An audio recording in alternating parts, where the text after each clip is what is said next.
All right, Adaptive Fitness, it is time for day number 2, week 4 of the Adaptive Fitness Journal Physical Preparedness Program. We are back with that 5x5 shoulder press.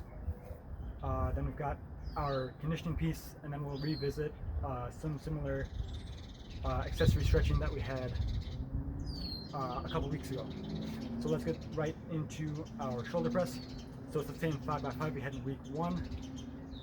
If you are choosing weight for this, if you want to stick with one weight throughout all 5 sets, I'd recommend warming up with a weight that you built up to last time, or if you stayed at one weight, maybe warm up with that weight and then try to go a little bit heavier. Otherwise, if you're building the weight, I would recommend starting at somewhere where you started at maybe set 3 or 4 last time, and then building from there. Or you can start a little lighter and then make larger increases in weight. But yeah, just let's go over that shoulder press real quickly one more time.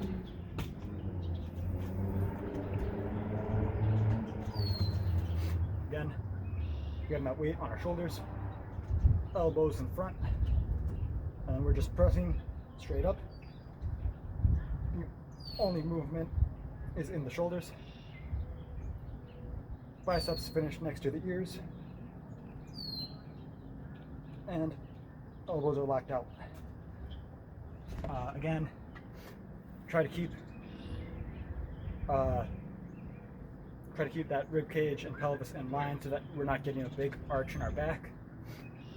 Yeah, again, 5x5 should be pretty familiar with the shoulder press.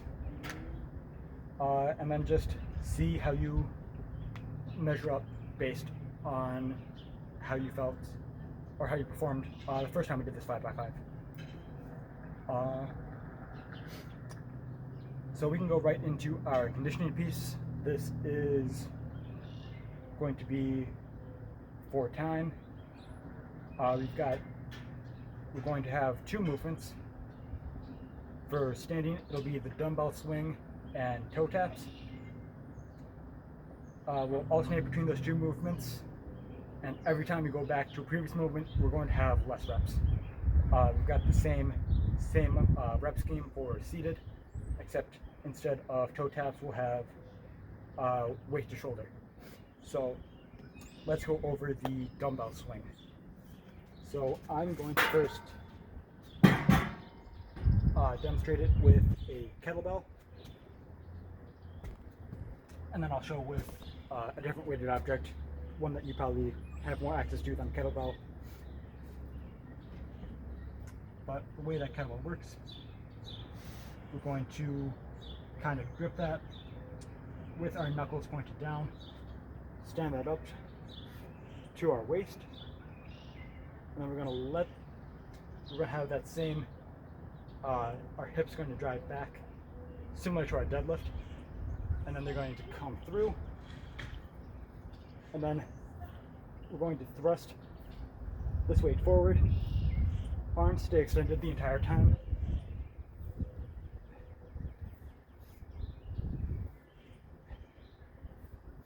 Same mechanics as some of our other movements, with that upright chest, straight back. A lot of that drive is going to just come from that motion of the hips. Grip is going to be another factor. Make sure you've got a good grip on that kettlebell or whatever weight you're using.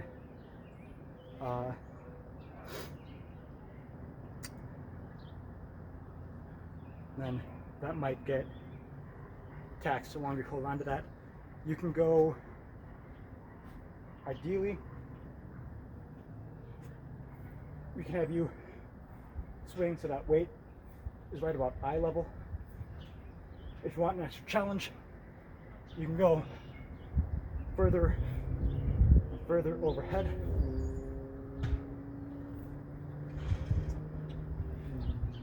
But the biggest limiter for that is going to be the range of motion for your shoulders.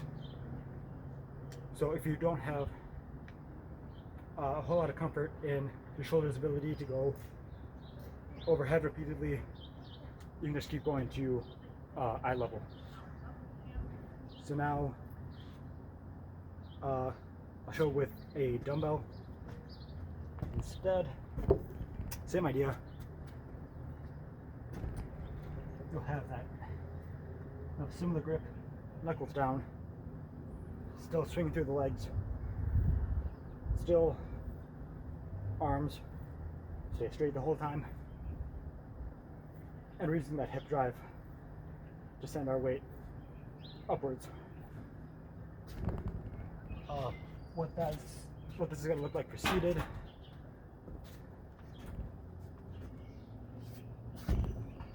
Same idea.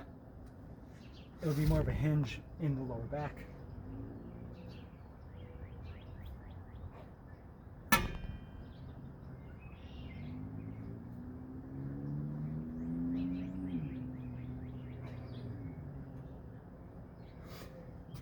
So you can use the lower back to gather a little bit of momentum.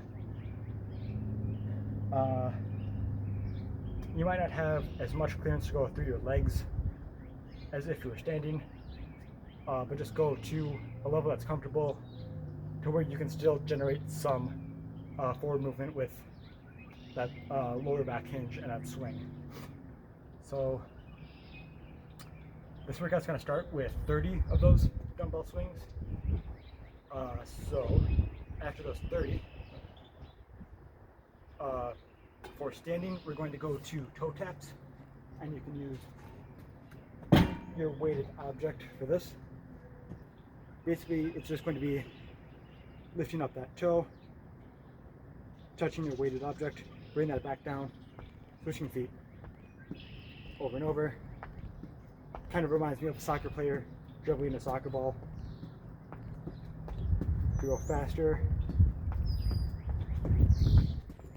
and then the fastest we can go is kind of making that hop in between each step. So again, that's slowest. It'll just be alternating, picking that foot up and putting it back down before for each rep, and then that fastest would be taking that hop. You don't have to use your weighted object. You can use something a little more. You can use like a larger target, something more sturdy that maybe won't move around as much, but it should be a little bit off the ground so that you do have to step up slightly to reach that with your foot. And then this is going to be reps on each side. So for 30, the counting will kind of go like 1, 1, 2, 2, 3, 3, all the way until 30 and 30. So after you get to that 30, you go back to the dumbbell swings. You'll have 20 of those, and then you'll have 20 toe taps on each side. So instead of the toe taps for seated, we're going to have weight to shoulder. This should be pretty similar to something you've done before. You can think of it as like the dumbbell cleans. I'm pretty sure we've done before. But basically taking that weight, you can take it from the floor, pull it up to the shoulder. You can do this from an extended arm, pull it up to the shoulder, take it from the lap, pull it up to the shoulder, and then just alternate sides throughout.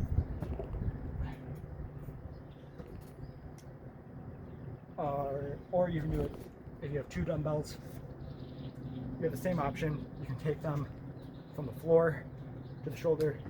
You can do it in between the legs if you want. You can just do it from an extended arm, or you can do it from the lap.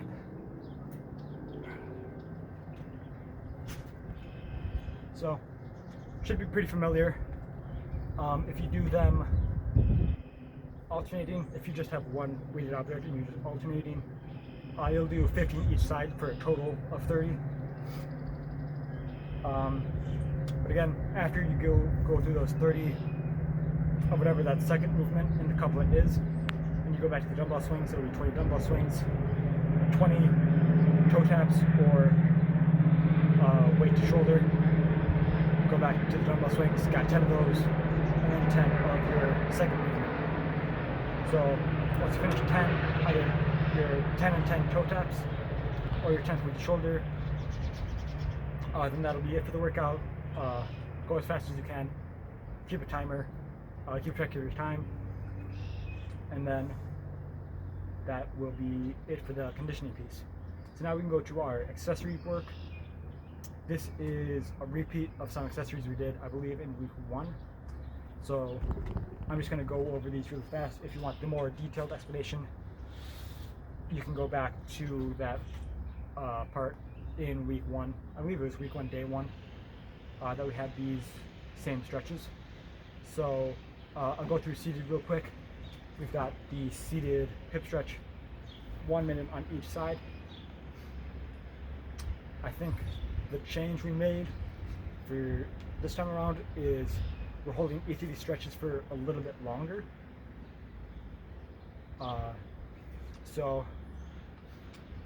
Yeah, try and hold these poses for a little bit longer. See if you can maybe stretch a little bit further, put a little bit more stress on the muscle. Don't go to a point of like pain, but a little bit of discomfort that will help with having increased range of motion later on.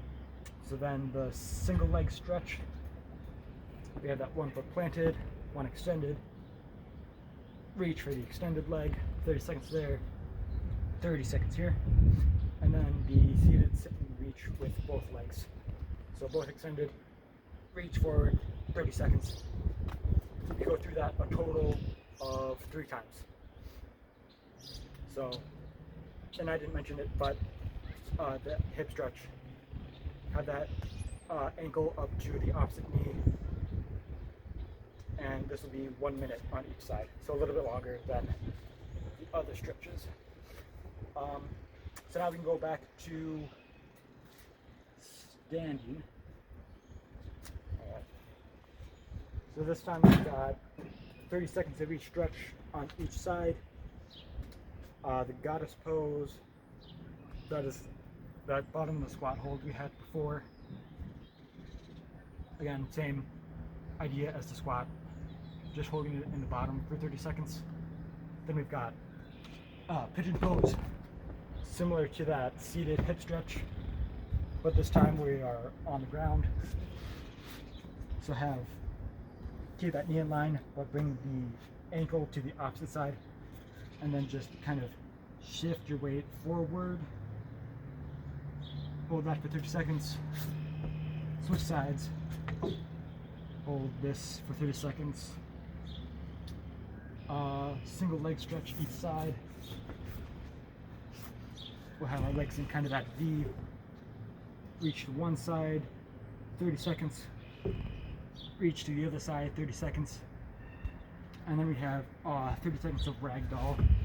We'll stand back up for this. And then just kind of let everything loose, let the shoulders hang, let that neck hang.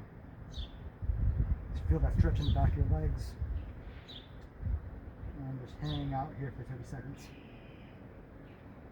So, every time you go through one of those rounds, when you come back to that same stretch, try and go a little bit further than you did the first time. Muscles should be a little warmer, a little bit more active, enough for you to get a little bit more of a stretch. But yeah, once you go through that 3 times, we're done for the day. So we'll be able to finish up this week on a good note. Next time, day 3 of this week, we'll go back to those squats and dips that we had in week 1, and we will have our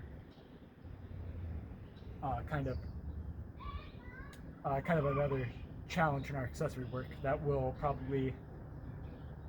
be a good one to revisit later too. So all right, nice work, Adaptive Fitness. Keep up the good effort. Stay active, stay healthy, and then I'll see you for day number 3 this week.